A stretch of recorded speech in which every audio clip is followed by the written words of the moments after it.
2024 లేదా 25లో డిగ్రీ లేదా బీటెక్ చదివారా? సాఫ్ట్‌వేర్ జాబ్ కోసం ఎదురు చూస్తున్నారా? అయితే కోడ్ జ్ఞాన్ 100 డేస్ కోర్సులో చేరండి, జాబ్ సాధించండి.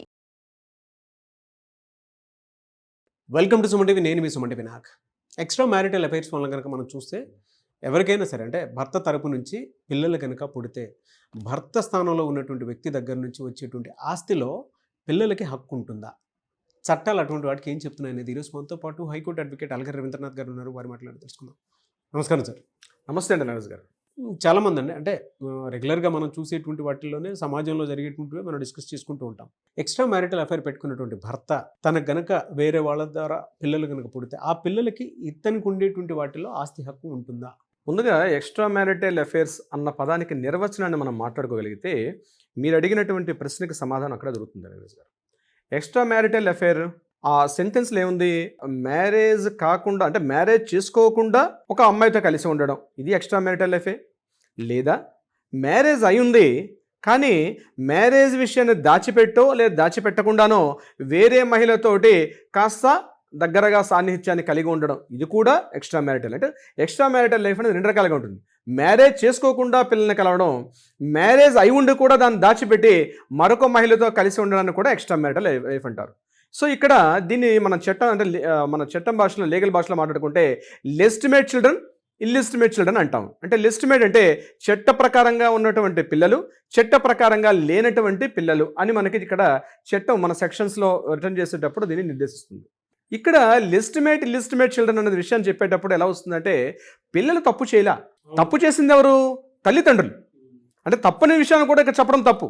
ఎందుకంటే చట్టం దృష్టిలో దాన్ని అంగీకరించినటువంటి వైవాహిక దాంపత్యం అడల్టరీ అంటాం మనం. చట్టం దృష్టిలో ఒక ఎన్రోల్మెంట్ లేదు, సమాజం చుట్టుపక్కల బంధువులు మిత్రులు వీళ్ళందరూ కూడా సమాజం అంగీకరించినటువంటి ఒక అనైతిక వైవాహిక బంధం అని అనొచ్చు.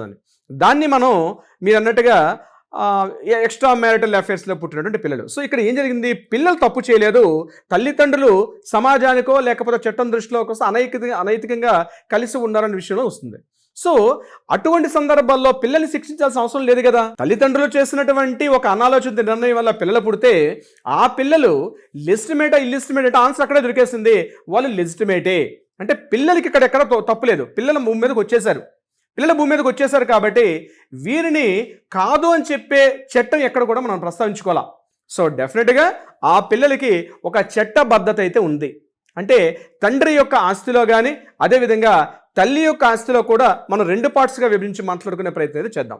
ముందుగా తండ్రి యొక్క ఆస్తులు ఎలా ఉంటుంది అంటే తండ్రికి ప్రాపర్టీ రెండు రకాలుగా వస్తుంది.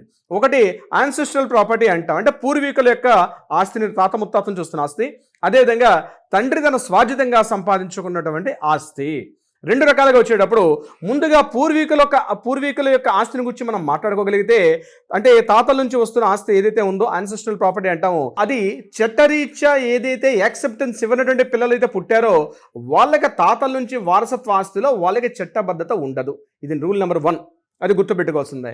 ఇక తండ్రి యొక్క స్వార్జితమైన ఆస్తి, ఆ తండ్రి బ్రతికున్న కాలంలో ఆ తండ్రి అతని ఇష్టం, దాన్ని అతను హోల్డ్ చేసుకోవచ్చు, ఎవరికైనా దాన క్రయ విక్రయాలు కూడా చేసుకునే అవకాశం కూడా ఉంటుందని స్పష్టంగా క్లియర్గా ఉంది. సో తండ్రి మరణాంతరం మాత్రమే ఆ తండ్రి యొక్క ఆస్తిలో వారసత్వం ఎలా అయితే తను చట్టరీత్యా పెళ్లి చేసుకుంటే పిల్లలకి ఎలా అయితే పుట్టిన పిల్లలకు ఉంటుందో యాజ్ ఇట్ ఈస్గా వీళ్ళకు కూడా హక్కు వస్తుంది. కానీ ఇక్కడ ఒక పాయింట్, క్లాస్ 1 లీగల్ హెయిర్స్ అనుకుంటాం కాబట్టి అక్కడ క్లాస్ 1 లీగల్ హెయిర్స్ ఎవరు వస్తారు?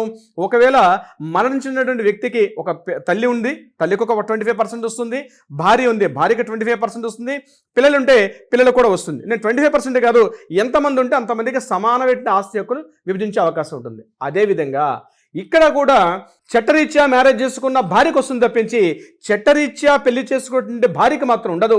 కానీ తద్వారా వాళ్ళు పుట్టిన పిల్లలకు మాత్రం ఆటోమేటిక్గా తండ్రి యొక్క ఆస్తిలో వాటా వస్తుంది. ఇప్పుడు తండ్రి యొక్క స్వార్జితమైన ఆస్తిలో మాత్రమే, తండ్రి యొక్క యాన్సెస్ట్రల్ ప్రాపర్టీలో మాత్రం పిల్లలకి ఆస్తి హక్కులో మాత్రం రాదు. ఇది రూల్ నెంబర్ 1 క్లియర్.